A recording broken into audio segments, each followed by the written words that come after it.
"You think this is overhuman," she whispered. Then reality shattered. A fracture point. Dr. Naomi Wells pressed her palm against the observation window, feeling the subtle vibration of Horizon Research Station's containment systems through the reinforced glass. The quantum field generator hummed behind her, its holographic display casting her shadow in electric blue across the laboratory floor. "Something's wrong with the readings," she muttered, watching the energy patterns shift unpredictably across her monitors. 3 years of meticulous research into dimensional barriers, and now this, fluctuations that shouldn't exist according to any established model. She tapped her comm link. "Darius, are you seeing any anomalies in the security grid?" Static hissed for several seconds before Security Officer Darius Vega's deep voice responded. "Just about to call you, Doc. We got sensor ghosts all through Sector 7. Thought it was equipment failure until they started moving in patterns." Naomi felt a chill despite the laboratory's carefully regulated temperature. "Patterns? What kind of patterns?" "The kind that make me think we're not alone out here." His voice lowered. "Meet me at Monitoring Station Alpha. Bring your quantum scanner." The corridors of Horizon Station stretched before her, curved and gleaming with the sterile efficiency of deep space architecture. Built as humanity's furthest research outpost, Horizon orbited in the emptiness beyond Neptune, supposedly isolated from any form of interference, the perfect location for experiments in quantum mechanics and dimensional theory. When Naomi reached the monitoring station, Darius was hunched over the central console, his broad shoulders tense under his uniform. At 45, with silver threading through his close-cropped black hair, he carried himself with the vigilance of someone who had seen too much during his years with Earth defense. His dark eyes narrowed as she entered. "Look at this," he said without preamble, expanding a holographic display with a gesture. "These energy signatures appeared 93 minutes ago. They don't match any known cosmic radiation pattern." Naomi studied the readings, her expertise immediately recognizing the implications. "These are quantum fluctuations at the subatomic level, but they're organized. That's impossible." "Apparently not." Darius pointed to another screen showing the station's exterior. "Because something's happening out there."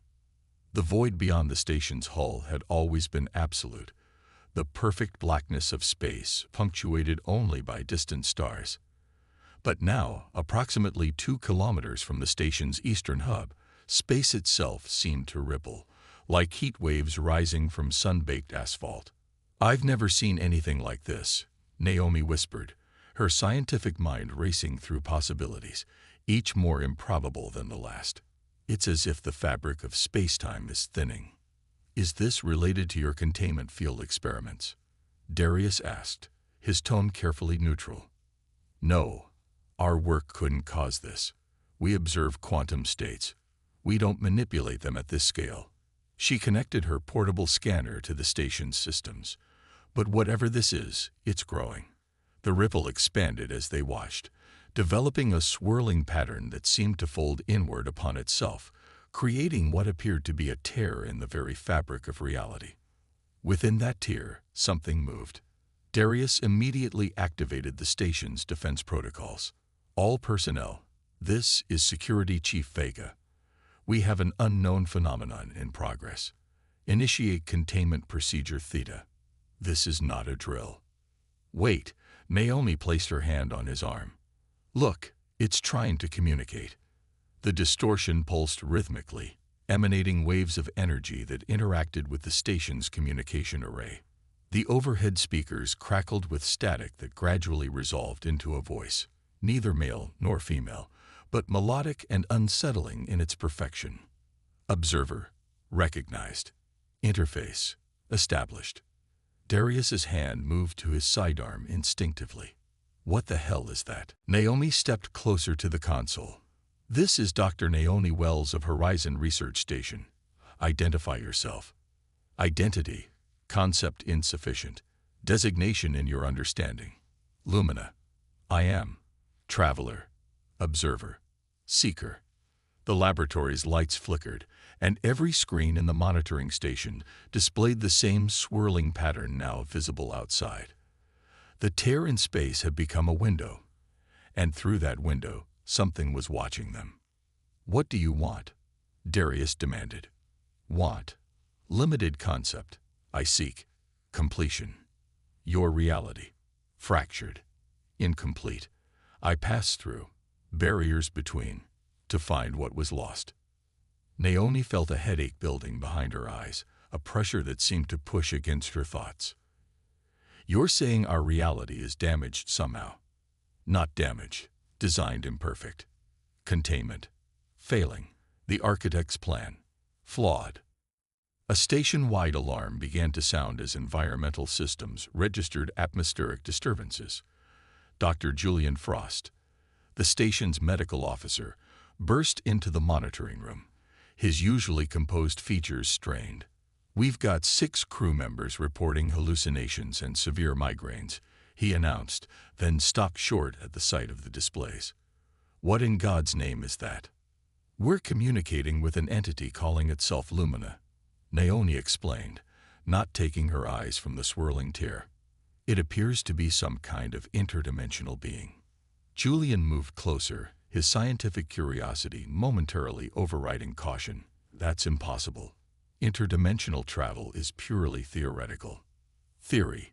Limited framework. Reality. Broader spectrum." The voice seemed to come from everywhere now, reverberating through the station's structure itself. "Your understanding. Primitive, but potential. Recognized." The tear expanded suddenly, sending a pulse of energy through the station.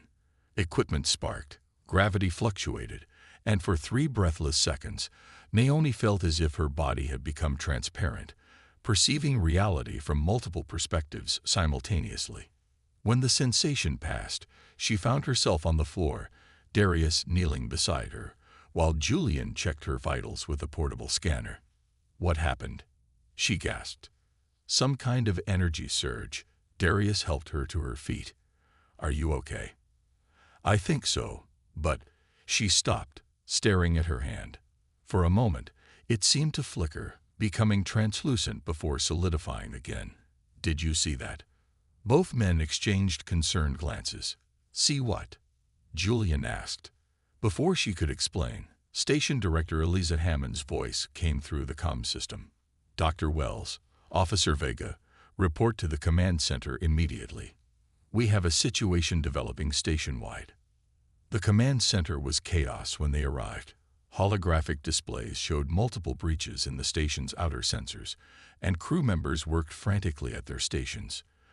Director Hammond stood at the center console, her tall frame rigid with tension, silver-streaked auburn hair pulled back severely from her face.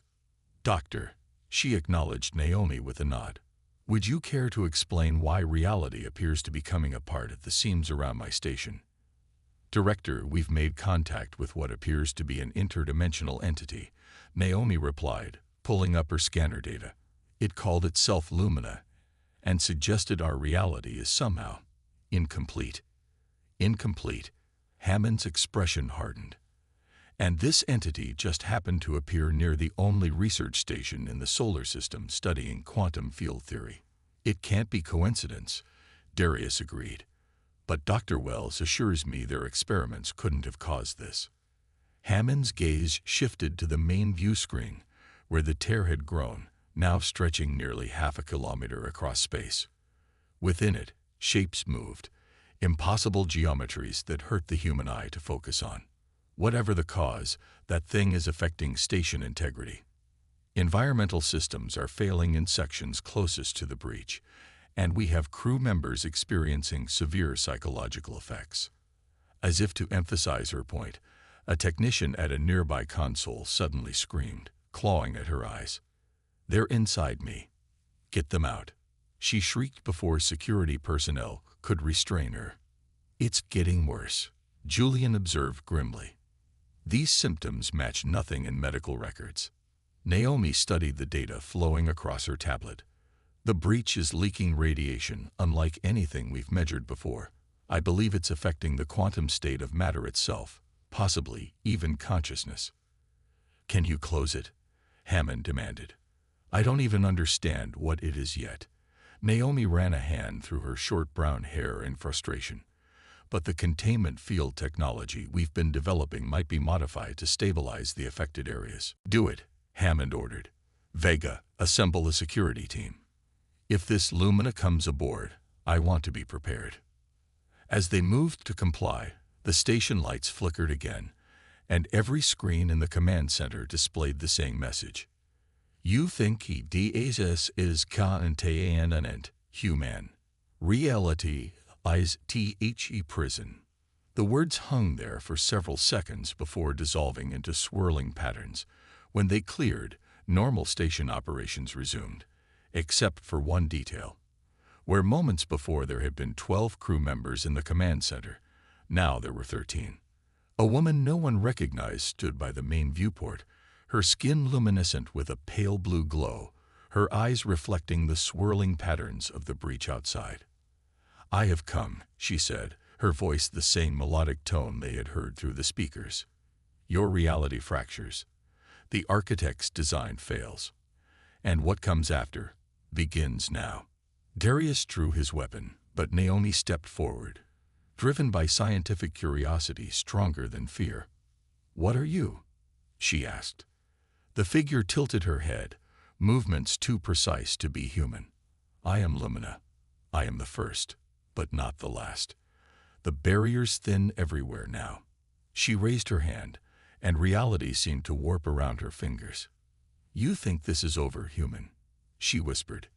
Then, with a sound like breaking glass that no one actually heard, but everyone felt, reality shattered.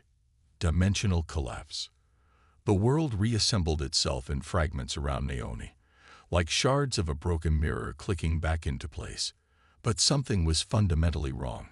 Colors seemed too vibrant, shadows too deep, and the air itself tasted of ozone and something metallic that reminded her of blood. Everyone stay calm, Director Hammond commanded, though her voice wavered slightly. The command center had transformed. Equipment that had been sleek and functional moments ago now appeared almost organic, with pulsing lights and surfaces that seemed to breathe. The being calling itself Lumina stood unmoving at the center of the chaos, observing them with detached curiosity. Her form had stabilized into something more humanoid, though her skin still shimmered with that unsettling blue luminescence. What have you done? Naomi demanded, fighting against a wave of vertigo as the station's artificial gravity fluctuated. I have merely thinned the veil, Lumina replied. Your reality and mine now overlap. An inevitable convergence the architect sought to prevent. Darius kept his weapon trained on the entity, though doubt clouded his features. Who is this architect you keep mentioning? The one who separated the dimensions, who built walls between worlds that were meant to remain unified. Lumina's gaze fixed on Naomi. And you, observer, have been preparing the way without knowing. Your containment field experiments, they echo the architect's original design. A chill ran through Naomi. My research, it couldn't possibly. All knowledge is rediscovery. Lumina interrupted. The patterns exist in your mind because they exist in the foundation of reality itself. The station shuddered violently, throwing several crew members to the floor. Emergency protocols engaged automatically, blast doors sealing throughout the station as life support systems struggled to compensate for the shifting physical laws. We're losing structural integrity in sectors 3 through 7, a technician reported, voice strained. And there are reports of impossible spaces appearing inside the station. Corridors that shouldn't exist, rooms that weren't there before. Director Hammond activated her comlink. All personnel, evacuate to emergency shelters immediately. This is not a drill. She turned to Naomi. Doctor, I need solutions. Can your containment field technology reverse this? Naomi's mind raced through calculations and theoretical models. Maybe, but I'd need to reconfigure the entire system. We designed it to isolate quantum particles, not repair reality itself. It will not succeed, Lumina stated with absolute certainty. The fracture points multiply exponentially now. What was designed to be separate seeks reunion. I don't accept that, Naomi replied. a plan forming in her mind.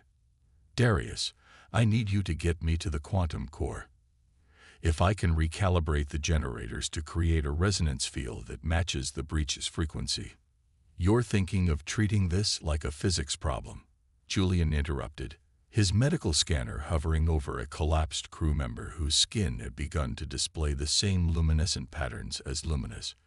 But it's affecting consciousness itself. These aren't just hallucinations. Brain scans show new neural pathways forming, processing information that shouldn't exist in our universe. Director Hammond made a decision. Wells, take Vega and try your solution. Frost, work on a medical countermeasure. The rest of you, secure essential systems and prepare emergency evacuation protocols. As the command center emptied, Lumina watched with what almost seemed like compassion. Your struggle is admirable, but misguided. This transformation cannot be reversed. We'll see about that, Darius growled, ushering Naomi toward the exit. The journey to the quantum core lab became a descent into madness. Corridors twisted in impossible geometries, sometimes extending endlessly before suddenly compressing to normal proportions. Crew members they passed stared with vacant expressions, some whispering to empty air, others frozen in place, as if time itself had become inconsistent around them. It's spreading faster than I expected, Naomi observed, checking her scanner. The dimensional barrier is collapsing throughout the station. Darius remained grimly focused. Just tell me your plan has a chance of working. Theoretically, if I can generate a containment field tuned precisely to the breach's quantum signature, we might be able to isolate it, prevent further contamination of our reality. They reached the quantum lab to find it transformed. The once sterile environment now pulsed with organic-looking growth. Equipment merged with what appeared to be living tissue, and standing before the main quantum generator was a figure Naomi recognized immediately. Director Hammond. How did you get here before us? Darius asked, lowering his weapon slightly in confusion. The woman turned, and though she wore Hammond's face, her eyes held the same otherworldly awareness as Lumina's. The director is elsewhere. I required a form you would recognize. Another entity, Naomi realized. Lumina said she wasn't the first. I am Solus, the being confirmed. Where Lumina observes, I prepare. The convergence requires adjustment of your primitive technology. The false Hammond gestured toward the quantum generator, which had been reconfigured into something far more complex. Where the original device had contained a simple array of quantum particles, this new creation housed what appeared to be a miniature version of the breach itself, swirling and pulsing with impossible colors. You're not adjusting our technology, Darius said, raising his weapon again. You're weaponizing it. Not a weapon. The door. Solus smiled with Hammond's face. Lumina merely opened a window. This will remove the wall entirely. Understanding dawned on Naomi with horrifying clarity. You're trying to collapse all dimensional barriers, not just here, but everywhere. Yes, restoration of the original state. Before the architect's separation. Darius didn't hesitate. He fired his weapon, the energy blast passing directly through Solus without effect. Physical attacks cannot harm what is not fully physical, the entity observed mildly. Your understanding is so limited. You perceive separation where there is only unity temporarily divided. Naomi moved quickly to the secondary console, fingers flying across the interface. Keep it distracted, she whispered to Darius.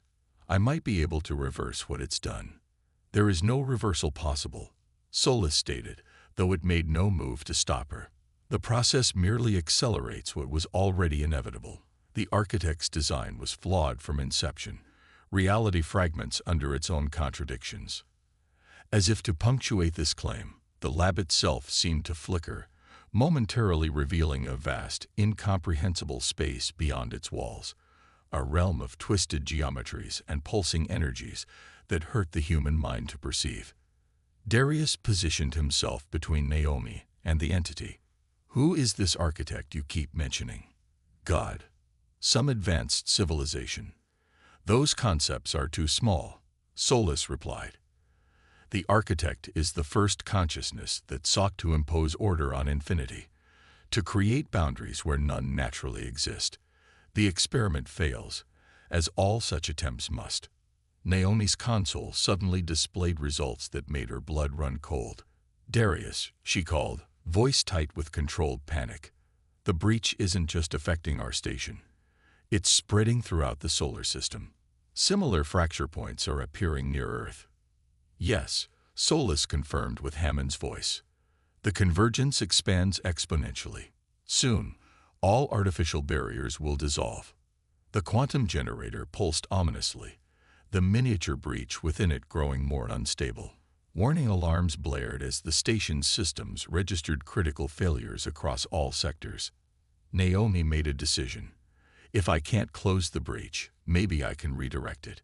Her fingers moved across the console with desperate precision.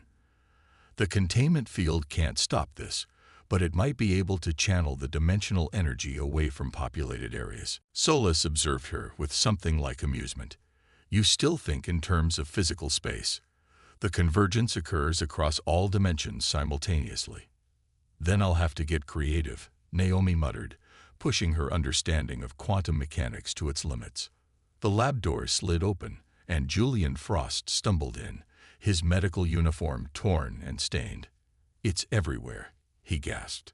"The crew, they're transforming. Some of them are just gone. Disappeared into thin air." "Not disappeared," Solus corrected. "Merely shifted into adjacent reality layers. As the barriers thin, consciousness moves freely across dimensions." Julian's scientific mind struggled to process this. "You're saying our consciousness isn't bound to a single dimension?" "Nothing is bound except by illusion," Solus replied. "The architect created partitions in infinity, separated aspects of unified existence into discrete realities. An unsustainable arrangement." Naomi suddenly stopped her work, a revelation striking her. "Wait, if consciousness naturally exists across dimensions, then maybe..." She turned to Julian. "Your medical scans showed new neural pathways forming in affected crew members. What if that's not damage, but evolution? Adaptation to perceive multiple realities simultaneously?" Julian's eyes widened. "You're suggesting we could potentially adapt to this convergence?" "The observer understands." Solus nodded with Hammond's face. "The barriers were artificial constraints. Their dissolution allows consciousness to expand to its natural state." Darius remained skeptical. "So we're supposed to just accept the complete destruction of our reality as some kind of enlightenment?" "Not destruction," Naomi countered, a new plan forming. "Integration. Julian, I need your medical data on the neurological changes. Darius, help me reconfigure this equipment. Instead of fighting the breach, maybe we can control how it affects us." For the next desperate hour, they worked frantically as reality continued to fragment around them. The station groaned and shifted, spaces appearing and disappearing randomly. Occasionally, other crew members would phase into visibility briefly before vanishing again, caught between dimensional states. Finally, Naomi stepped back from the modified generator. "It's ready. This won't stop the convergence, but it might help us navigate it, stabilize our consciousness to perceive across dimensions without fragmenting." "An interesting adaptation," Solus commented. The architect would not have predicted this response. "Will it work?" Darius asked, his usual certainty replaced by wary hope. "Theoretically," Naomi replied. "But there's no way to test it except by experiencing the convergence consciously." Lumina's voice came from behind them. The entity had appeared in the lab, still wearing her luminescent humanoid form. "Your solution shows promise, observer." The two entities regarded each other, communicating in ways the humans couldn't perceive. Finally, Lumina turned to Naomi. "Activate your device. We will assist its function." With no better options, Naomi engaged the modified quantum generator. The miniature breach within pulsed once, then expanded in a flash of impossible light that engulfed the lab entirely. When Naomi's perception returned, everything had changed. She still stood in the quantum lab, but she could simultaneously see through its walls to other parts of the station, to the void of space beyond, and to elsewhere. Realities layered upon realities, all occupying the same space yet somehow distinct. Darius and Julian stood beside her, their expressions suggesting they experienced the same expanded awareness. Director Hammond had appeared as well, the real one this time, looking both terrified and awestruck. Darius looked at Naomi, his expression complex with emotions no single reality could contain. So this is it, the end of everything we knew. Naomi reached out to take his hand, feeling connections forming between their consciousness that transcended physical contact. Not the end, she replied. A transformation. Reality was never what we thought it was. As the final barriers between dimensions dissolve, Naomi Wells understood with perfect clarity that the universe wasn't being destroyed, it was being remembered. The artificial separations imposed by the mysterious architect were falling away, allowing existence to return to its natural, unified state. "You think this is over, human?" Lumina whispered, her form beginning to merge with the swirling energies around them. "It has only just begun." And as reality shattered completely, reforming into something both infinitely more complex and fundamentally simpler, Naomi realized that what they had perceived as an ending was actually the first moment of something entirely new.